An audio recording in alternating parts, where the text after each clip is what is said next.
36 anyos patay. Juan Mibangga ang gimanihong motor sa poste sa may lungsod sa Puro sa isla sa Camotes.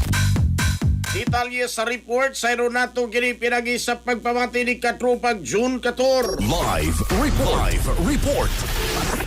Yes, patay kini usa ka 36 anyos lalaki human mabangga kini ang gimanihog nga motorsiklo ngadto sa puthaw nga poste sa may sitio Kamandang, Barangay Tigis, Lungsod Dispuro, isla sa Camotes. Sa gining biktima giilang si Gerald Ray Bernaldez Buno ulitaw, residente de sa Tagbilaran City, Bohol. Bisan pa og ginali sa paggatabang sa Camotes Island Emergency Response Team ngadto sa duol nga tambalanan na gideklara siyang dead on arrival alas 11:29 sa gabi sa mga doktor sa inisyal ng investigasyon sa Puro Police Station. Samtang nagmaningaw kining biktima sa iyang itom nga Yamaha Mio Sporting nga doon plaka nga 899 GEP.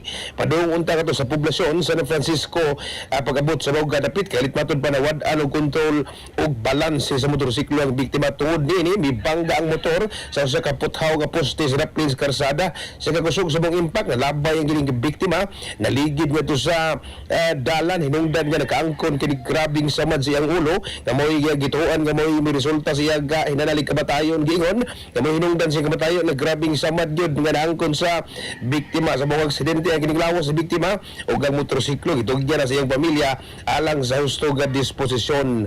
Mga katropa, ayo kalimot pagtumarog Santon Vitamin C ang alkaline nga vitamin C alang sa nagayusang Pilipino para sa Pilipinas. Inyong katropa June 14 XFM News. XFM report. Santon Plus Gold, mapalit sa mga butika sa inyong lugar.